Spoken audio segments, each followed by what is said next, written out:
just because they're experiencing negative emotions does not mean that they're a negative person. Hi, welcome back to Woman Inc. Talk. In today's episode, we're going to have my dear friend Ayu from Indonesia, and today we're going to discuss about toxic positivity. So for anyone who is interested, please stay tuned. Hi Ayu, how are you? I'm good, thank you. How are you? I'm great, thanks. So Ayu, please introduce yourself. Okay, so my name is Ayu. I am currently a UX researcher, but before this, I did 5 years of psychology. So 3 years of my bachelor's of psychology, and then 2 years for my master's in developmental and clinical psychology. And yeah, so I guess my studies in psychology led me to where I am now, where I'm basically researching, talking to people. Like that's my job, and I'm enjoying it so far. And yeah. And since today our topic is toxic positivity, could Mhm. you share your thoughts and your opinion? This is basically us just having a casual conversation. We're Mm, not claiming that we're experts, right? right. So could you please like tell us what's your definition or how you define what is toxic positivity? Because I feel like it could be foreign for some people who are not familiar with this term. Hmm. Yeah, I think toxic positivity is also in general a new like an emerging topic. Maybe maybe emergent in the sense that it's come to light very recently to more people.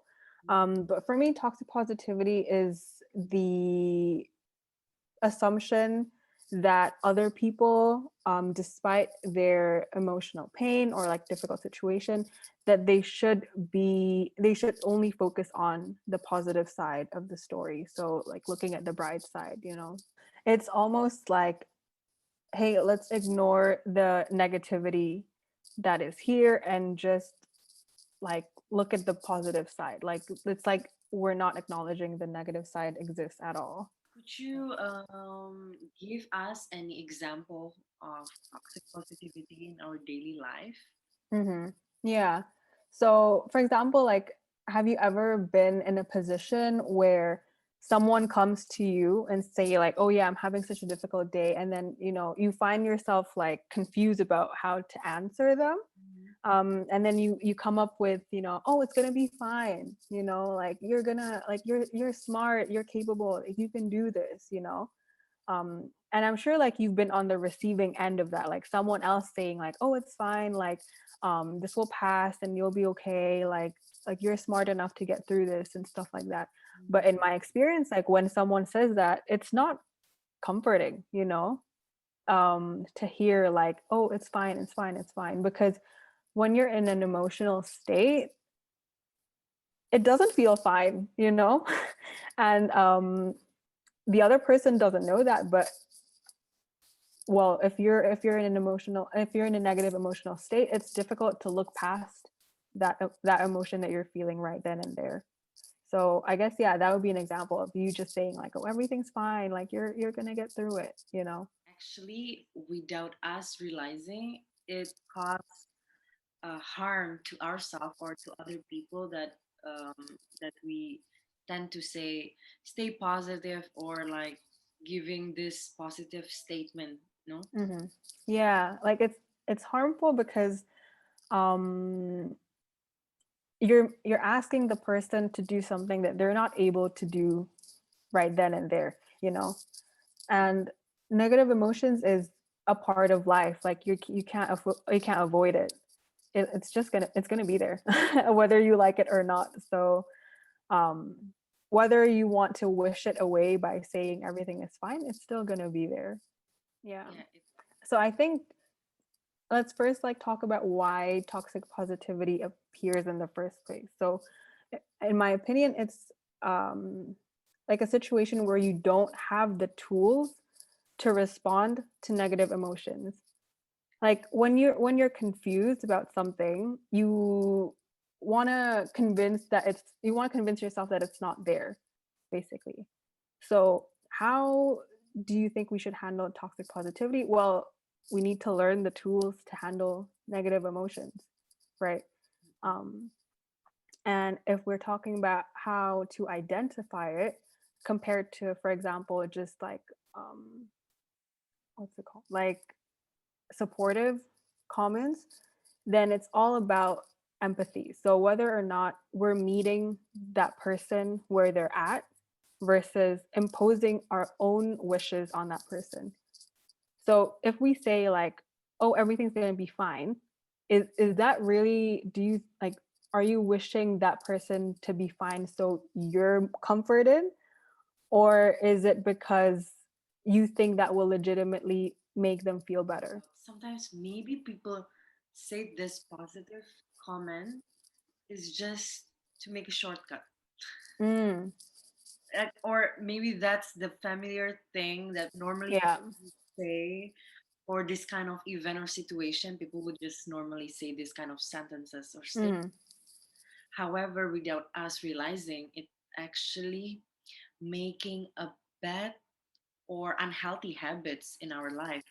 mm-hmm, That's why I feel like it is highly important to know and to acknowledge toxic positivity, because people tend to understand that everything negative is classified as toxic.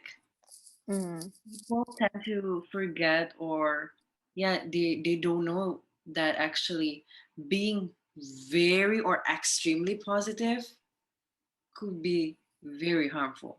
mm-hmm. So that, like what you said about people going back to familiar phrases, again, I think that's a symptom of not knowing what to do, right? Like, oh, like we're so unfamiliar with how to deal with negative emotions and how to feel them, Mhm. that we just want to brush it away with something that we're familiar with. But again, like I said, negative emotions is a part of life. It's okay to have them, and we should just accept them, in ourselves and in other people as well. It's true. So you think that why we need to be aware of this topic, for example, maybe it would actually nurture our relationship with ourselves or with others, so that it is more healthier, no? Hmm. Yeah, because um, I was reading the book by Brene Brown, Darren Graylee, and one of the things that I really like that she said is, um, shame only gains power when you don't give it the words, and in silence the shame grows. And I think that also applies to these negative emotions. The more you try to ignore them, the more power they have over you. And this goes to both the people who seek advice and the people who give advice as well. Okay, I see. So, I guess you've mentioned that it is literally harmful. Could you give another, could you elaborate more about other example why it is harmful? Because, Hmm. for example, I think um, people tend to seek perfection, or I don't know, like people think that Yeah, you're just a robot or something, right? So if you have a negative thing, you claim to feel like, yeah, you have a bad life, or like you don't have an interesting life, or no, it's actually no, it's like a human experience, no? exactly. Yeah, like that's what makes us human, right? It's the spectrum of emotions that we feel. Like it's not just the good ones, but the bad ones are there to help us grow, to highlight the good ones as well, but also just because they're part of life, it's okay. And one of the things that makes um, toxic positivity so difficult is the cycle that it causes. So for example, like, someone comes to me for advice and I tell them that, oh, like that, it's no big deal, like you'll be okay. That person is going to think I don't experience those things, that I can handle them perfectly. And then they're alone in their pain. Mm, So they feel isolated, like, oh, I turn to someone for help or for advice or whatever. but it doesn't seem like this experience is universal. Like, I'm experiencing this alone, so I have to deal with it alone. And then because of that, sometimes, you grow resentful for people who do seek help, for people who do receive help from other people, because, oh, why does that person receive help and I didn't for my problems? But that again, like, causes this chain reaction of isolation, right? Because you isolate yourself and you expect other people to be isolated in their negative emotions. Yeah, it's actually true. Like the impact of something is enormously damaging. Yeah. Everyone in this world have their own purposes, have their own unique thing which they can offer and contribute in this world. And when you feel like, ah, this is not that matter, it's like I think it it could cultivate a low self-esteem Mm-hmm. as well, no? Yeah. And it causes guilt, and it therefore, as a result, it prevents our growth, no? Yeah, totally. Because part of our growth is to, like, we're humans, right? As humans, we seek social connections, emotional connections, and that is also how we grow, and we grow from our mistakes as well, of course. And part of that is to open yourself up to vulnerability. But because if you don't see other people being vulnerable, or you perceive others to perceive that you're the only one experiencing these pain, Mhm. then what are the chances that you're going to open yourself up enough to failure? It's a paradox, right? Because the more you isolate, the more likely that you won't get what you want. Okay. Hmm. Yeah. It is that paradox. Yeah, exactly. It's That's why it's difficult to, like, get out of that cycle. And I think, like, the best way to get out of it is to open yourself up to vulnerability, Mhm. like, not doing things because you think other people are going to like it or don't like it, but because you want to do those things for yourself. And then you'll slowly break that chain with other people, because other people can also see, like, oh, actually, like, that person's being vulnerable, then I can be vulnerable with them too. Okay, yeah. It is really surprising when we cannot be authentically ourselves, when we cannot show it, right? Mm-hmm. So, following to the next question, uh, how do we avoid toxic positivity in our daily life? Firstly, I think it's important to note that everyone is capable of showing toxic positivity. Again, like, we live in a world that wants to hide our failures, that wants to hide these negative emotions, because they are messy. Like, they're difficult to deal with how busy we are. Like, we just rather put it to the side and, not deal with it. So yeah, uh, everyone is capable of showing toxic positivity. So that's the first thing. It's not, um like, don't feel bad if you do it, because you can always try next time. But I think the what you can do, though, is to be curious, like, about the other person's experience, instead of, like, again, toxic positivity appears when you impose your own feelings, or impose your own solutions to how people should deal with their feelings. Mhm, But try to put yourself in the back seat, like, let that person who you're talking to mhm, take the front seat. Like, what is it like in your world? Like, be curious and ask them, like, oh, why do you think it's difficult right now? Like, why have you gone through this before? What did you do then? Because then you empower that person um to reflect, and ultimately they will find their own solutions. Or if they don't, at least they had a person like you who knew that you were listening to them. Then you just create a very safe space for that person to express whatever they want. Yeah, it's true. And actually, it will lead for to them to actually identify certain emotion, this negative emotion that they have. Mm-hmm. So consequently, they know and recognize this kind of feeling. So I feel like the most important thing as well is just to know what kind of feeling and just Mm-hmm. experience it, not Mm-hmm. deny it, right? Yeah, like accepting that feeling is there, and then working through it if you need to, not just pushing it to the side. Yeah, because as you said earlier, you've mentioned the moment we suppress our emotion, it actually could spread or like Mm-hmm. be affecting our physical body or other Mm-hmm. factors, right? So Yeah, yeah, we need to exactly. learn how to not denying them. Mm-hmm.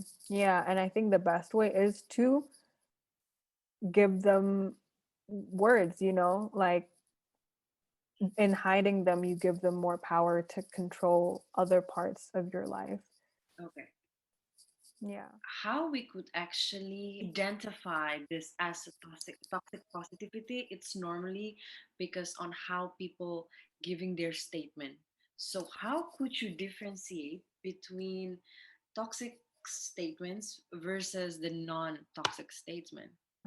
I think um going back to what I said before, like with toxic positivity, it's not about that person who you're talking to, right? You're not trying to comfort them, or maybe you are trying to comfort them, but again, you don't know how to. Um, it's more about, hey, let's not look at this negative emotion. Like, let's just ignore it. I think that's the key thing with the key difference between like supportive statements and um, statements that are toxic even though they're positive. Mm, Whereas supportive statements, again, you meet them where they are. Like, you listen to them and you tell them based on what they said, like, oh, like, even if these things happen, like, this does not define you. Like, making sure that the problem is not located within that person, like, mm. just because they're experiencing negative emotions does not mean that they're a negative person. Ah, yeah, exactly. Yeah. Interesting. So making sure that the blame isn't on them. Mhm. It's true. Best solution sometimes is not giving a solution, right? Yeah, yeah. Just like you said, just listen to them, and maybe it is better for us to the way we comfort the people or our loved one, the with just saying I'm listening or Exactly. validating what they're feeling. Just it must Mhm. in contrast, when we say just stay positive or like good vibes only, it could be worse. You're still lucky or happiness is yeah, blah blah. It's like, hmm, it's Yeah. I feel worse now cuz yeah, I'm not in that position. yeah. And it's really interesting how actually this statement and how words and sentences could give so much power to you as well, could give so much impact. And that's why I realized that's why I think toxic positivity really correlates a lot with how we say or how we react on something, Mhm. you know. Yeah, yeah, 100%. Like, I think that's the difference as well, is that when it's toxic positivity, you're just reacting, You're not taking the time to listen or be curious again to that person's experience. You just want to make sure that let's get this over with, you know? We just need to don't care what other people will say. It's the most important thing is you let it out, you get it out from your head. I think it's Hmm. healthier, no?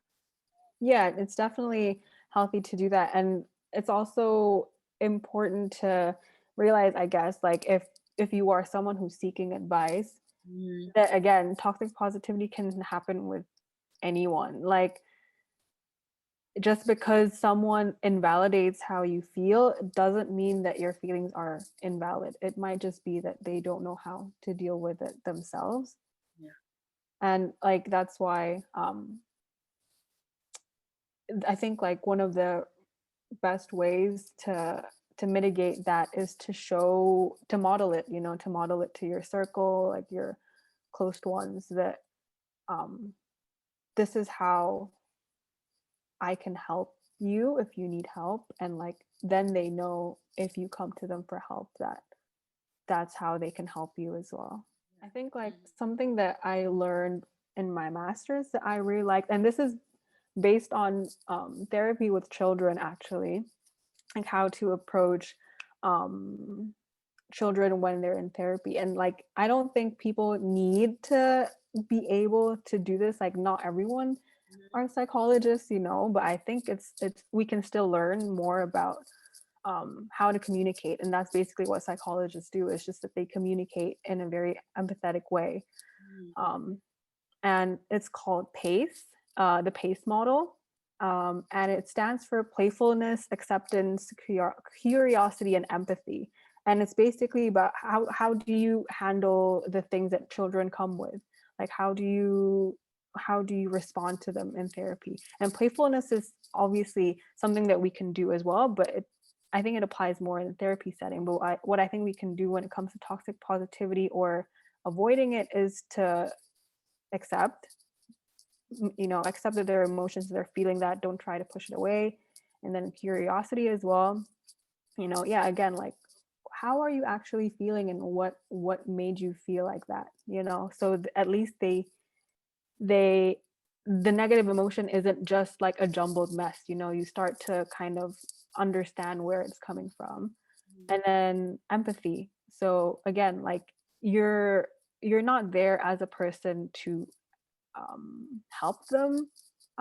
You're there as someone who experienced it with them, like you're there side by side. You're not there to, again, you're not a psychologist, you're not there, that's not your job, but making sure that they know that you're there for them, Mhm. you know Yeah, actually, the last statement that you said, it's really true. I feel like sometimes people try to emulate or feel like themselves as a psychologist where they're mm-hmm. not, and they feel like every statement that they say is correct or okay. Sometimes people don't understand how to really react on something. However, I feel Exactly. for psychologists, they do understand how to react on certain difficult or negative emotions so that they can handle this person. Yeah.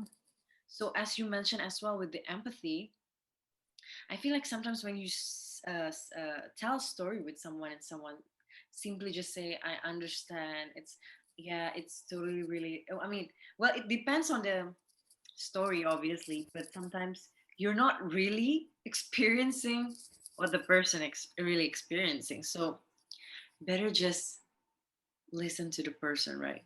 Mm-hmm. I mean, I feel like the moment if people acknowledge this thing when they really apply it to their daily life, I believe there will be a good change in their life, no? Yeah, it's not just like with their relationships as well, it's like how you react to negative emotions would change as well, right?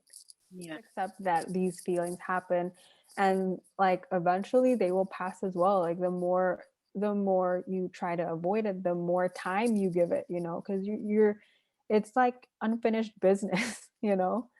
Like it's always going to be like you're procrastinating something and it's just in the back of your mind, but you don't actually get closure from it. Yeah. You should give these emotions space, to exist, because otherwise, yeah, you spend longer trying to suppress it, and it's just more time being spent on that one emotion, even though it could have passed way earlier, you know and I think as something else that happens with toxic positivity is you you judge yourself then for feeling these emotions, and this is called like a meta emotion, like where you feel sad about feeling sad, because they're not validated. And that's just like, that's such a waste, you know what I mean? Like, why would you then feel sad twice about something that you could have just given space to, and then it would have it would have been gone. Just let yourself feel those emotions, and if you need help, like, reach out, you know like, don't try um to fix it all by yourself. Like, don't try to make it go away, basically. Why? Because you're Yeah. constantly comparing yourself to other people, right? But I think that's where you can stop it, is just, you are not other people. And also, you should not um, measure your worth based on what other people think or are doing. I think separating yourself from others' expectations Mhm. would lead you to, um, if you are faced with toxic positivity, for example, then you're merely like, you're not bothered by it, because you know that what they're saying, it doesn't apply to you. Yeah. Yeah. Yeah. I agree about that. So, Yeah. do you have any quotes to encourage or motivate others to be Hmm. more aware on this subject? Hmm. Let me think. Not so much quotes, I would say, but I would recommend a book, the book that I talked about before, Daring Greatly by Brene Brown, is really wonderful in terms of giving space to these negative emotions, and not just any negative emotions, but shame specifically, because I think that's the one that we internalize the most. And that's usually why we don't reach out to other people, is because we're shameful of experiencing negativity. So definitely check out Daring Greatly if that's something that you want to know more about. Also, um, Mhm. another thing is to look at mindfulness as well. I know Netflix has a new mini series with Headspace, um, and oh my god, it's just the best show for people who are curious about meditation, because the point of meditation is um, to allow yourself to feel any feelings, good ones and negative ones, um, however you need to feel it. About this subject that is really interesting, in my opinion, and I feel like in yours too. Hmm. Somehow, uh, we somehow feel like life is meant to have all this happiness, happy life, positivity, positive life, good vibes. However, the fact is that life is not always positive, and the negative experience and emotion is are there because they're serving a purposes for our life. Therefore, it is really important for us to accept and even to know and recognize this certain emotion that is uncomfortable for us. And as IU mentioned, that is highly necessary to try to just give the tool for us to know I'm feeling and just accept it. And It takes practice, to process these emotions, and that's okay.